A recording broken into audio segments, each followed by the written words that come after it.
Hello YouTubers, Rogue Monkey Jr. here for another episode of Bare Bones Monday. The gun featured in today's episode will be the Groza-1, and it was requested by Fusion.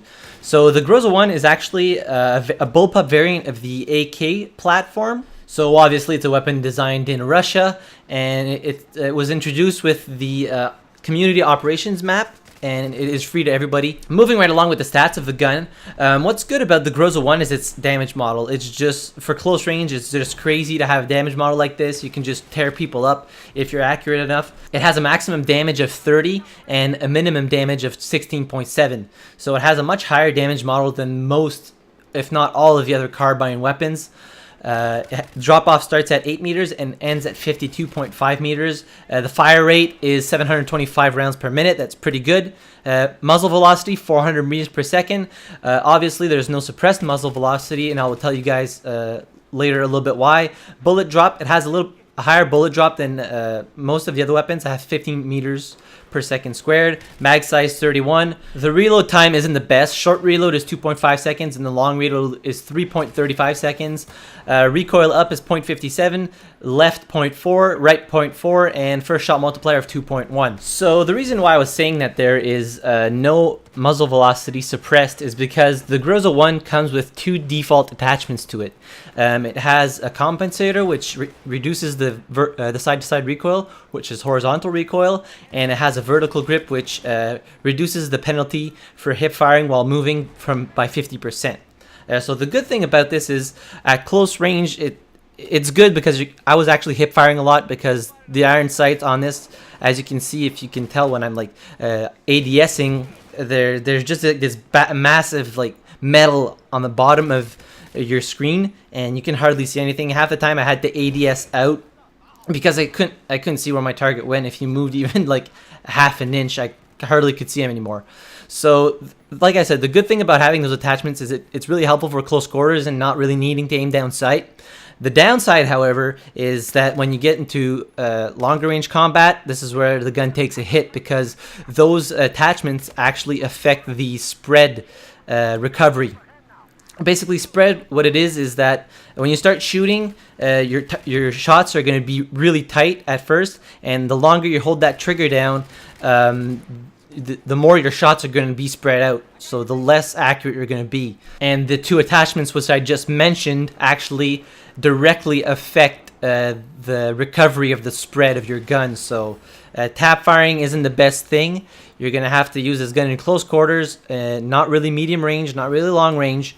You're going to have to really take advantage of the high damage model in close quarters. I was actually struggling quite a bit at first because, I don't know, I was just like not very used to having those big massive iron sights, and I ended up just hip firing most of the time because I could not like see shit. I couldn't see anything of what was happening in front of me.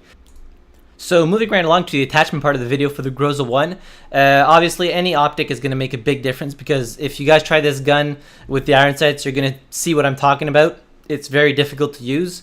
Accessory, I just put the target detector on here because it's a good, I find it's pretty useful. A lot of people say it's not that useful, but I don't have to press the spot button when I have this on because I can just ADS and it'll spot it automatically. Now, as I was saying earlier, it comes with two basic attachments, compensator and the vertical grip. And as I was saying earlier, both these attachments have their advantages and their disadvantages, but for what you're using the gun for close quarters, it's an advantage because it doesn't matter if your spread decreases slower.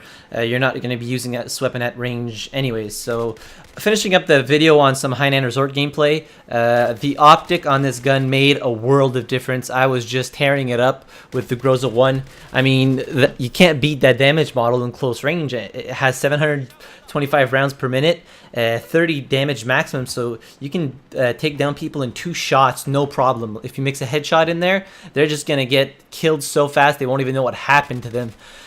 Obviously, I wasn't using this gun for medium range, and if I was like really like tap firing so slightly to try and hit my target as best as I could. But most of the time I was just using it for really close quarters.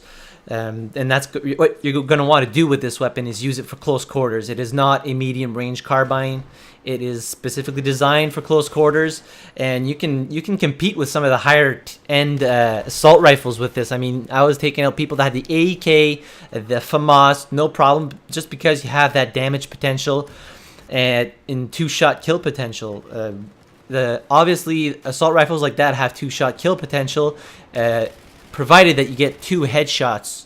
But this one, you get 1 headshot, 1 body shot, and your target's dead. I was having so much fun. I had forgotten how good this weapon was, and I really had a good time using it. I might keep using it. I don't know. I like to switch it up a lot. I use a lot of different weapons all the time just because it makes Battlefield 4 more fresh, I guess, and it makes everything just more fun for me. Instead of always using like the rifles that everybody else uses, and that's the best one in the game, and it's obvious and whatever. So I like to mix it up. But yeah, that's about it for today's video. I hope you guys enjoyed it. I really enjoyed making this video. Surprisingly, at first I was having a lot of issues. I was having a little bit hard time adapting to the gun, and after like one game, man, I was just like freaking wrecking people with this thing. So if you guys liked the video, hit that like button. If you would like to submit your own request for next week's video, please do so in the comments down below, or you can also send me a Facebook or Twitter message. Also share with me if you guys use this weapon at all, if you've ever used it or whatever, and how you perform with it. I would love to see how everybody does. But other than that, thank you very much for watching. I really appreciate it, and I will see you guys in the next video. Have a good one.